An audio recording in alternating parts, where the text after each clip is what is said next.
Hi, this is Danny Moore, and I play cello with the Allen Philharmonic. This video is to talk about your posture when you're playing and how to hold the instrument, how to set up the instrument for best playing. One of the things you'll notice, I want to point out to you, when you go and you watch the symphony play, even if you just look at just the cellos, you may notice that people look a little bit different as you're watching. So I would say don't expect everybody to look exactly the same, but there's some general things that are true that I think will serve you well. Also important just for if you play for a long time, just for your general comfort, number one, and long-term strain on your body. Not that I expect this to be something that can hurt you over the long term, but you still don't want to develop any kind of long-term issues. So first of all, the first thing when I'm playing cello is I'm going to be sitting up pretty straight, and it's kind of hard in this video to see all the different angles that you might be able to see in person. But if I'm standing up and then I sit down, I'm going to try to make sure that my body is still upright. When I sit, I'm going to be sitting at the front of my chair, at the front edge, enough room that I'm not going to fall off the chair. But I'm not sitting back. My back is nowhere near the backrest of the chair. There's actually quite a bit of space behind me on the chair that's open. The chair you select for cello is actually pretty important. As much as possible, you want to find a chair that is the right height. I'll talk about that in a second, but that is also flat, or even, if possible, they don't make chairs like this, but slightly sloped downward. You don't want the chair to have very much cushion to it. If it's very squishy, like a couch cushion or something, it's not going to give you the stability you want. So when you sit, you're going to have your feet flat on the floor, and by flat that means the heels and the ball of the foot are both touching the floor. You should be able to shift side to side comfortably, but overall your weight should be centered.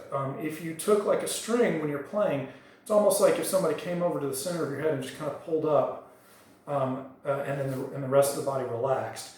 That would be the general posture. You should be able to breathe, and then you should be able to look straight ahead comfortably. Right now my phone is below my eye level, but when I'm playing the orchestra, if you happen to come see us play, I really like to look up and watch the conductor.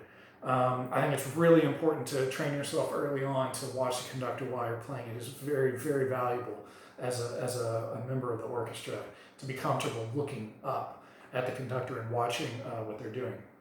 So, these are all things for just sitting posture for the cello, upright, relaxed. For the cello, one of the things that you'll see here, and here's my cello, we have this what's called the end pin, and one of the treacherous questions is how long should the end pin be? And that is, my professional answer is it depends, which is maybe not exactly what you want to hear, but the answer is it depends, and that it depends on what you're comfortable with how much tilt you want to have here in the instrument. And there's kind of a range of what's comfortable, but I do not do like a 45-degree tilt. I do, I don't know, more like 60 degrees. It's more vertical, more up and down. But part of that issue with me is I'm 6'3", and I find the instrument, I make the instrument look pretty small. So you may be comfortable, most students learning may be comfortable with a little more of an incline than what I have here. So, however, the end pin height will vary when you sit in a different height chair, just a little bit.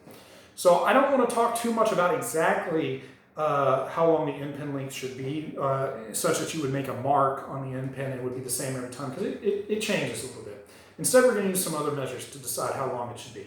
So first, the lowest peg on the instrument is for our C string, so it's the C peg.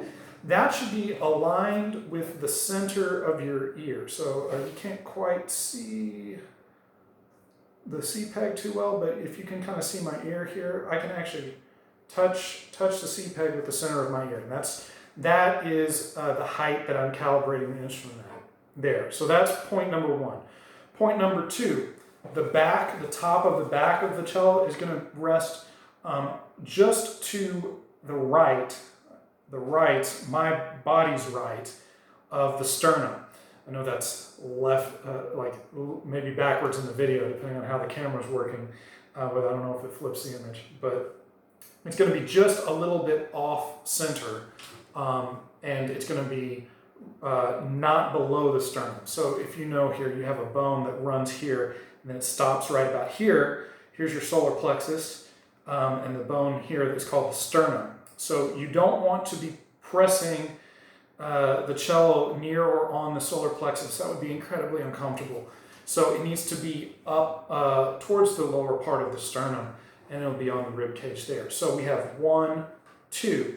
Point number 3, which you can't very easily see, my left leg, the lower left corner of the cello here is going to rest just right sloping over or onto my left leg. And this creates the third point that we watch for. So 1, 2, and then the lower left corner is point 3.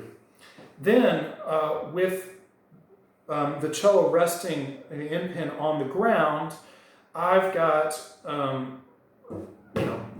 can tilt the cello a little bit, but it's not going to move very much.